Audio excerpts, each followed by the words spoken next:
Alrighty guys, it is Qaaman here today, and I'm bringing you a Christmas special. I hope you guys are having a great Christmas out there for all of you from all around the world, those who celebrate, and for those who might not celebrate it, I hope you're having a happy holidays and a great time of the year. But in this video today, I will be giving you guys a Christmas Q&A special. I'm actually currently on vacation right now, and I probably will get back home within the next few days, but I'm having a blast, a whole lot of fun over here. And so without wasting any more time, let's get straight into this video, as I'm going to answer several of your questions today. I'm going to do the whole thing splitting AskFM, and I'm going to go on Twitter as well. So let's first start off with some of these questions. So the first question comes in from Amber from GamerGirl54, who wants to know, what got you into Dragon Ball, and who's your favorite character of all time? Merry Christmas, Qaaman. Funny thing is, I appreciate the fact that Amber is actually making an attempt to call me Qaaman, because she actually knows what my real name is. And you guys all know now anyway, so I really don't care if you use my real name or my YouTube name. It really doesn't make a difference to me. The reason I got into Dragon Ball, Amber, I actually made a video into it. You could check that out, but really briefly, my older brother was really into the series, and he'd come over every now and then and bring over tapes, and I would watch it. And my sister also had a level of interest in the show as well.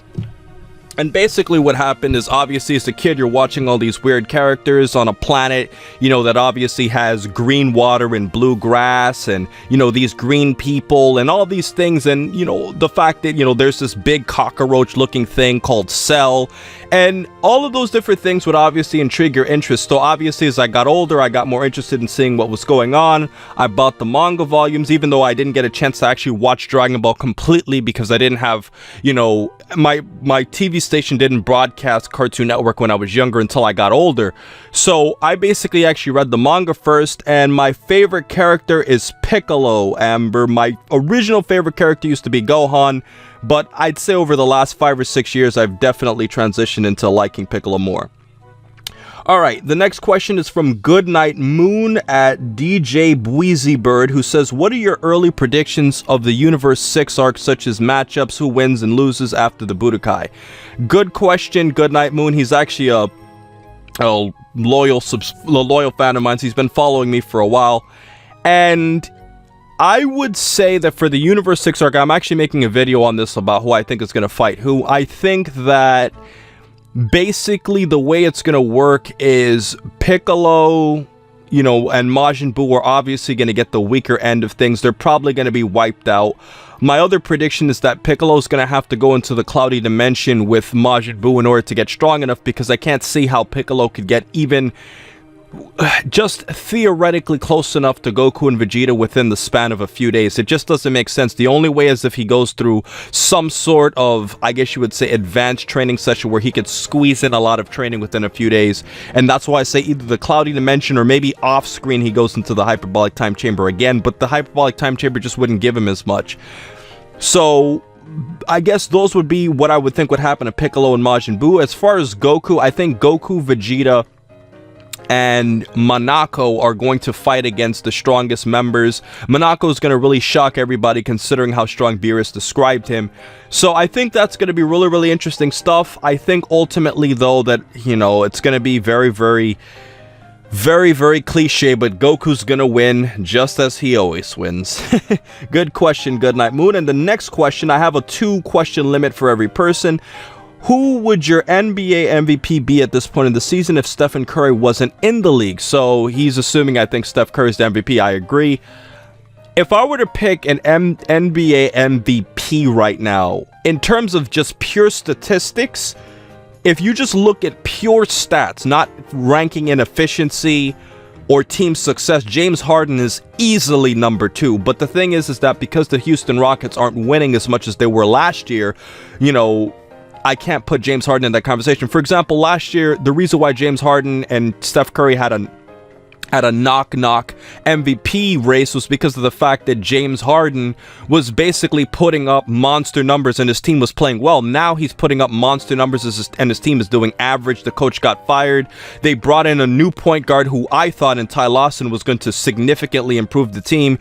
It hasn't worked out that way. It's actually degraded the team. So In terms of numbers, I know this is going to sound cliche, but I'm going to have to go with LeBron James. He's been consistent. Russell Westbrook has had his ups and his downs. Kevin Durant has been injured. Anthony Davis's team is not playing well enough. He's basically putting up good stats on a bad team. If you look at the fact that LeBron has basically carried the Cleveland Cavaliers in a tougher Eastern Conference this year with Kyrie Irving out and basically Kevin Love and a lot of shooters to stretch the floor, I'm going to have to give him credit. I mean, his team hasn't lost 10 games yet, so I'm going to have to go with LeBron definitely being my MVP right after Steph Curry. Honorable mention to Kawhi Leonard, by the way. Okay, Jeff wants to know, Alex Kuz-Heapy wants to know, Merry Christmas, Qaaman. Do you think Piccolo will ever turn into a Namekian god by the help of Whis? Namekian god, I think it's possible because, like I was saying before, I can't see any other method that Piccolo could get significantly stronger.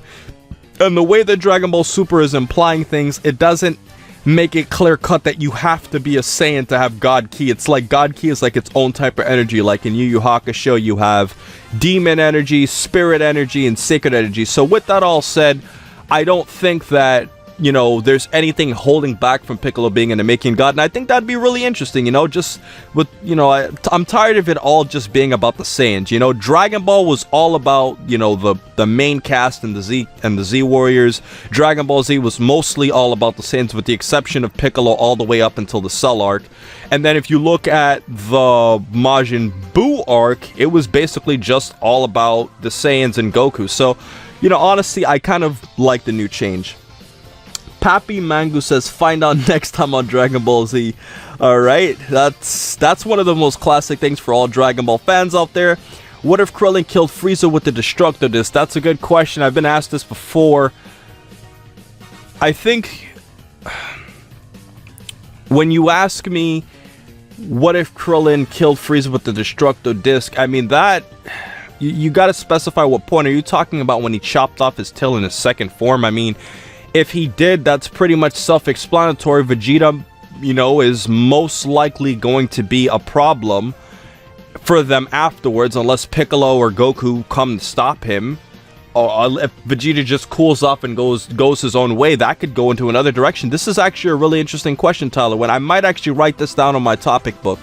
This is a really good question. I think I could go somewhere with this, but I definitely think if Krillin killed him, the pretty obvious thing is unless Vegeta's a threat, they're going to go back to Earth, and then events may or may not play out in a similar manner, and King Cold is a big X factor. Piccolo wants to know, Merry Xmas, Qaaman. How's your Christmas? It's really good. I just recently woke up not that long ago. You know, when I made this tweet, I had to wait a little while before I got in some good questions. And I'm ready to just answer some questions. And I'm getting back in the groove of uploading, even though I'm on vacation. I'm trying to squeeze in some time to working on this video that I plan to get out on Sunday. But yeah, it's been going pretty good so far. Lord Slugger, Frieza, or any Namek, or on Namek any form? I'm gonna have to go with Frieza. I mean, I know it's not canon, but I mean, the false Super Saiyan form's nowhere near as strong as the real Super Saiyan form, so I'm gonna have to go with Frieza easily. I mean, Frieza held his own with like a legitimate Super Saiyan. Even though in the manga Frieza was defeated more as opposed to the anime that made the power scaling seem closer, he still held his own against Super Saiyan Goku somewhat. So I'm gonna have to go with Frieza. I don't really know much about Bleach, so I can't really answer that one. Alright, Mario Fanboy. I really don't know. Like, I just recently got into Bleach. I'm only up until like 14, 15 episodes. Mario Fanboy wants to know, whatever happened to the top 10 best and worst Hercule Moments videos you were going to do? I got backtracked on a lot of videos, and I'm just trying to get caught up on a lot of different things. I have this big video plan to get out by the end of this year. It's going to be a brand new series I'm introducing to my channel. I think it's going to really isolate me from the Dragon Ball community. So stay tuned, Mario Fanboy. Trust me, I have months worth of topics. I'm just a little bit behind, but I am coming back stronger than ever. Viva Corbin, and from my knowledge of Spanish, that means Liv Corbin, wants to know, potential unlocked Bubbles versus Yamcha Saiyan Saga. I'm gonna have to go with Yamcha. I mean, if you think about it, I mean, Bubbles was hard to catch, but I mean, by the time of the Saiyan Saga, you know, all of the Z Fighters were above Gregory and Bubbles if you're counting all of the filler elements in the anime adaptation. So yeah, that's basically it. All right, I'm going to take the next 3 questions. Who do you think is going to win in the tournament? I already mentioned this before. I think it's going to be Goku. It's cliche, but it's always going to happen. Goku always wins. That's just what happens. Dragon Ball's Best wants to know which is higher, Whis' power level or Josh's age. Josh from Dragon Ball Nation. I'm definitely going to have to say Josh from Dragon Ball Nation. I mean, he seems like he's as old as the universe has ever been. And the last question I'm going to take, I'm going to take the next one just for fun. Why do Saiyans look like humans? Just similar physiology, and because of the fact that if you look at the fact that Toriyama basically made Goku the first original Saiyan, I mean, obviously by going by that notion, you have to kind of make Saiyans.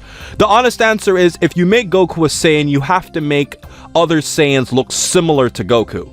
So if you made Goku look humanoid, the other Saiyans have to look humanoid. That's basically the honest answer. The similar physiology, that's why they could have kids. And the last question is by Julius Pickens, who wants to know, if Goku and Superman fuse, would it be enough to defeat Beerus and Whis? I mean, if you go by what people talk about, I mean, Duct Tape told me that I think it was Golden Superman or Superman Prime.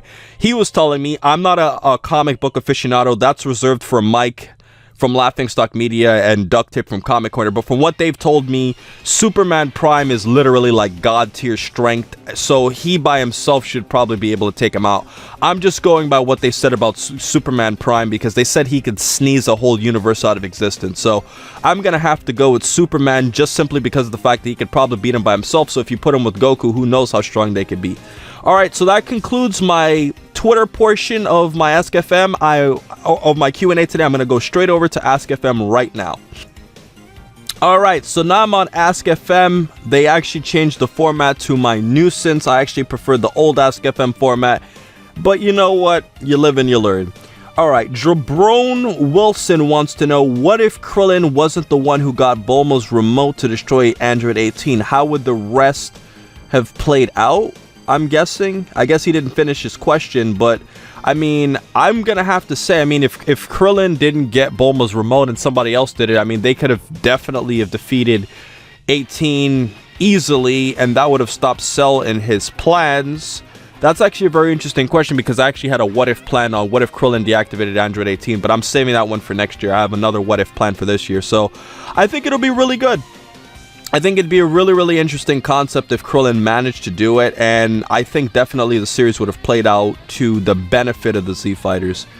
Alright, what do you think Super needs to do to improve the most? By an anonymous person. I think what Super definitely needs to do is they have to stop putting in fake filler episodes. You know, I mean, I'm actually rewatching some Dragon Ball episodes, you know, from time to time in both English and Japanese, you know, just so I could get a better grasp of things.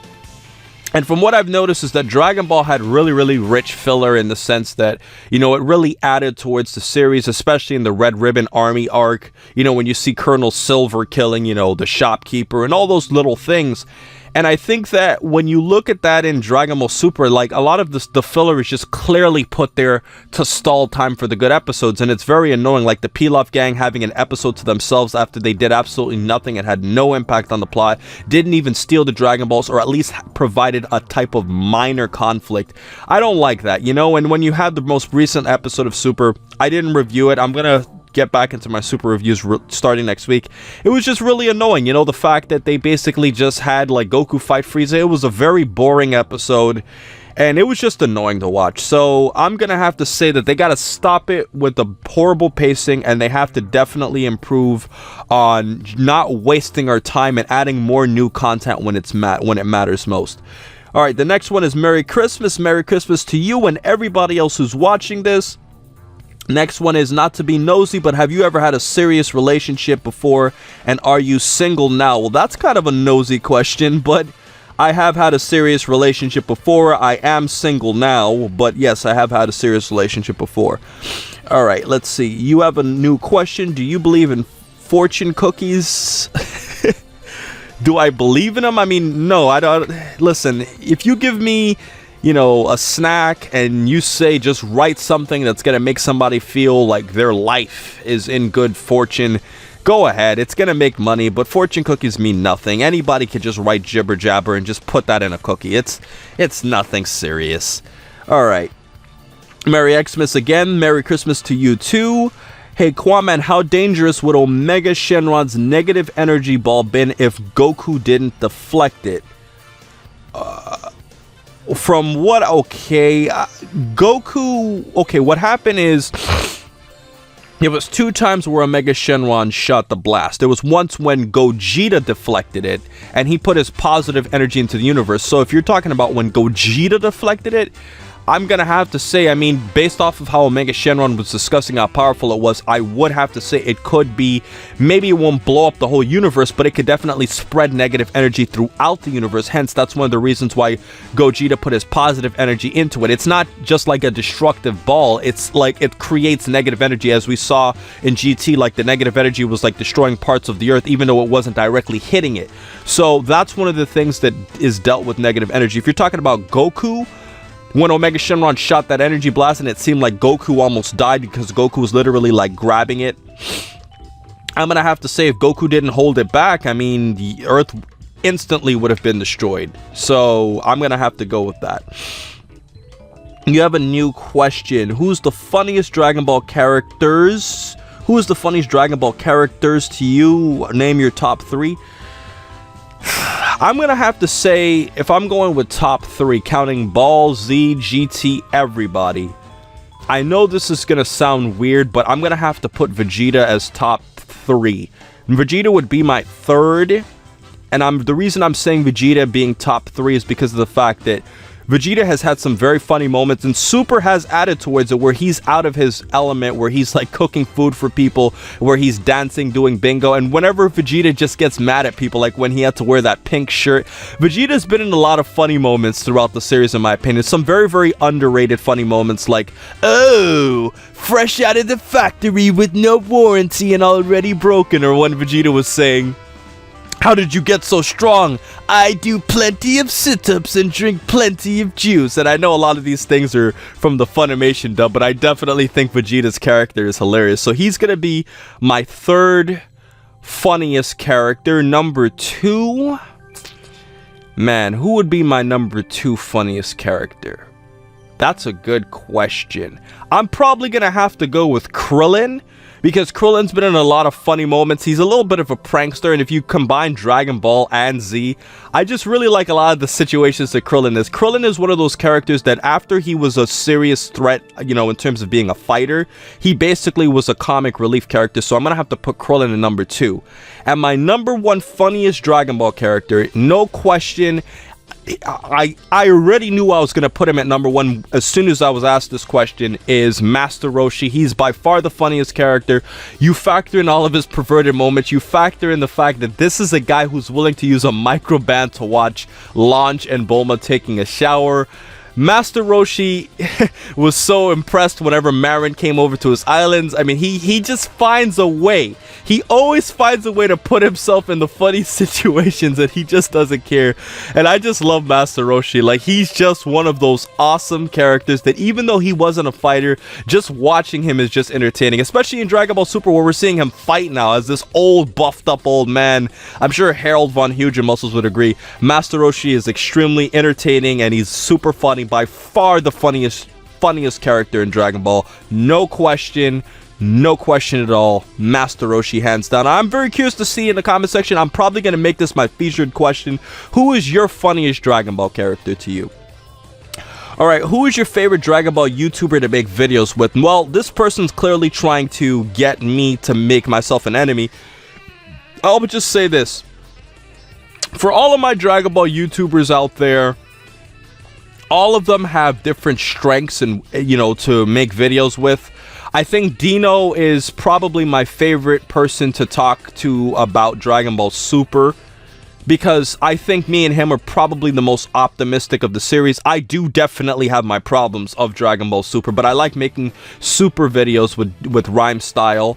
When it comes to Blackenfist, Thought for Talk is our thing. When it comes to those big general discussions, I think we mesh really well on that. Geekdom, is my informative Dragon Ball guy. Whenever we're talking about those really obscure Dragon Ball things, I really like talking to Geekdom about that stuff, because it seems like him and I definitely bond the most on like very, very interesting Dragon Ball facts. Super Jaiyan and Dragon Ball Nation are definitely my favorite people to talk about when it comes to power scaling. Mike from Laughingstock Media is definitely my favorite to collab when it comes to Yu Yu Hakusho. And, you know, we've been a little bit behind with Yu Yu Hakusho stuff, but he's definitely my favorite Yu Yu Hakusho person to collab with. For Dragon Ball, we talk about anything. I mean, it really doesn't matter. And Harold, too. Harold's a very funny guy. So that's basically Mike from Laughingstock Media. Megan's a fun person to talk to. Hail Zeon, it's fun to talk to him. You know, he has a very, very, you know, interesting perspective on the series. ZZ Toasty Video Games, Thundershot Video Games. Let's see, have I said anybody? Oh, Expert Games, talking about very, very interesting things about Dragon Ball, very creative ideas. Expert Games is a very creative guy. Jax Blade and Unreal Entertainment Gaming, I like talking to them about fitness. I'm trying not to leave anybody out. Did I forget anybody? Who did I forget? I think I said everybody I collab with. I think I have. I think I've said every single person. Oh, James Krasineric is my sports person, but he's not really much of a Dragon Ball guy. I think I basically said all of them. Alright, so I'm going to take this last question here, which says, hey, Qaaman, do you think General Blue was a homosexual character? And other than him, can you think of any others? I'm gonna have to say, I mean, there's a guy at the end of the Dragon Ball series who was, I think his name was Otosuki. He was hitting on Trunks. And his name, I remember correctly, it translates directly to like man-loving. He was another homosexual character. Even though it's not explicitly said, many people have speculated that Whis is a homosexual character. You know, so, I mean, honestly, General Blue is clearly have been implied to be a homosexual character too, and especially if you go through the manga, it's very evident based off of the way he behaves. And that's it. I mean, those are the only ones. I have absolutely nothing against homosexuals. I'm just answering the question. I kind of don't like this new format, how like these new questions kind of don't show you the whole thing on here, because I would have to click and then go back. But you know, those are the only characters I could think of. That Deadpool trailer was amazing. Also, Merry Christmas, Qaaman. I saw it. Duct Tape showed me. It was pretty cool. And that's basically it. Merry Christmas to you too. These last two questions, I'm just going to pop them out really quick. Last three. What do you suppose happened to Planet Vegeta after the baby saga? I mean, it probably was just there. I mean, they're not going to just ask to blow it up. I mean, what's the point of it? I mean, it could provide its benefits. You could bring the Earth civilians over to the planet if there's ever a problem with Earth. So I just suppose they just left it there because they prefer to live on Earth. And this one is, after the 7-year time skip, Piccolo should be at least perfect cell, a super perfect cell after 1. I'm just guessing your question here. I would click on it, but it's just going to backtrack too much. I'm going to say that after the 7-year time skip, Piccolo should at least be perfect cell strength. I agree with that. I made a video on how strong was Piccolo at the end of the series. Obviously, that video is slightly, rewritten now because Supers are on, and I made that video before Super came out. And my final question of the day is, what is your personal canon and what is official canon? I'm going to have to do a whole video on that, but in my honest opinion, I'm going to have to say, personally, I'm very strict when it comes to canon. What's the manga is canon to me, because that was what Akira Toriyama officially had his hands on. Everything else has been adapted. Blackenfist goes with the manga canon, anime canon, but then Dragon Ball Super, in my opinion, is very confusing because Super Jaiyan made a fantastic point when I was talking to him off the air, and he was saying that what happens is Super is taking what it wants to be, canon. It's basically taking, well, I want Miss Pizza and Coroni to be in Super, who are pure filler characters.